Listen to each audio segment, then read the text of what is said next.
हाय, hello, नमस्कार मंडळी. स्वागत आहे तुमचे जयास तडका मसाला कुकिंग चॅनलमध्ये. आज आपण अगदी खुसखुशीत असा स्नॅकचा प्रकार करणार आहोत. अगदी 2 ते 3 पदार्थ वापरून, तोही पौष्टिक. चला तर सुरुवात करूया. बघा आता मी तोडून दाखवते किती खुसखुशीत आहे. चवीला अप्रतिम बनतो. नक्की ट्राय करा. त्यासाठी मी एका वाटीचं मेजरमेंट घेणार आहे. पाऊण वाटी साखर. त्याच वाटीच्या साहाय्याने आपल्याला बाकी सामान घ्यायचं आहे. आता ही साखर मिक्सरला फिरवून आपण पिठी साखर तयार करून घेऊया. जेणेकरून लवकर विरघळते. ज्या वाटीने साखर घेतली त्याच वाटीने मी पाऊण कप दूध देखील घेतलं आहे बघा. इथे पाण्याचा वापर करायचा नाही, दुधाचा वापर करायचा. दुधाने टेस्ट छान येते. पदार्थ आपला छान खुसखुशीत होतो. चवीला अप्रतिम बनतो. आता या दुधामध्ये पिठी साखर विरघळून घ्यायची आपल्याला आणि त्याच वाटीच्या साहाय्याने मी 2 वाटी गव्हाचं पीठ घेणार आहे इथे.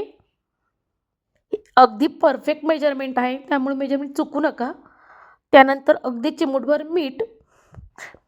गोडाच्या पदार्थामध्ये थोडं मीठ वापरलंच पाहिजे. त्यानंतर तीळ. तर ही तीळच्या ऐवजी तुम्ही सुके खोबरे देखील वापरू शकतात, पण तिळीने टेस्ट छान येते. आणि त्यानंतर 2 चमचे रवा. अगदी 2 चमचे रवा. रवा स्किप देखील करू शकता, पण रवाने छान खुसखुशीतपणा येतो. पीठ भिजवण्यासाठी मी इथे आटा मेकरचा वापर करणार आहे. तुम्ही हव्यास हाताने मळून घ्या. आता याच पिठामध्ये आपल्याला 2 ते 3 चमचे साजूक तुपाचं मोहन घालायचं आहे. याने टेस्ट छान येते. पदार्थाला वेगळीच चव येते. नक्की वापरा. आटा मेकरने काम अगदी सोपे होते आणि खूप छान पीठ देखील मळले जाते. तुम्हाला हवे असल्यास मी प्रोडक्ट टॅग करून देईल. नक्की जाऊन चेक करा. आता यामध्ये थोडे दूध टाकून आपल्याला हे छान मळून घ्यायचं आहे. घट्ट मळायचं. इथे लक्षात असू द्यायचं आपल्याला हे पीठ पोळीसारखं पातळ नको आहे. मऊ देखील नको. थोडं घट्टच मळायचं. पुरीला भिजतो तसं. अगदी 2 ते 3 मिनिटात छान पीठ मळलं जातं बघा. आता हाताच्या साहाय्याने आपण पुन्हा थोडंसं पीठ छान मळून घेऊया आणि त्यावर झाकण ठेवून आपल्याला हे 15 ते 20 मिनिटासाठी ठेवायचं आहे, जेणेकरून रवा छान फुलला जाईल. आता 15 ते 20 मिनिटानंतर तुम्हाला मी खोलून दाखवते बघा. या पिठामध्ये रव्याने छान पाणी शोषून घेतलं. हे पीठ अजून घट्ट झालं आहे. आता या पदार्थाची खासियत म्हणजे आपल्याला लाटायचे नाही आहे. याचे प्रमाणात आपल्याला 3 ते 4 गोळे करून घ्यायचे आहेत आणि हे एकीकडे तेल देखील ठेवूया तळणीसाठी. हे तेल अगदी कोमट पाहिजे आपल्याला तळताना हा पदार्थ. आपण हात बुडवू शकतो इतकं. कडक नको तेल. त्यानंतर या प्रकारे पिठाचा असा गोळा करून घ्यायचा आणि चाकूच्या साहाय्याने आपल्याला असे भाग कट करून घ्यायचे आहे.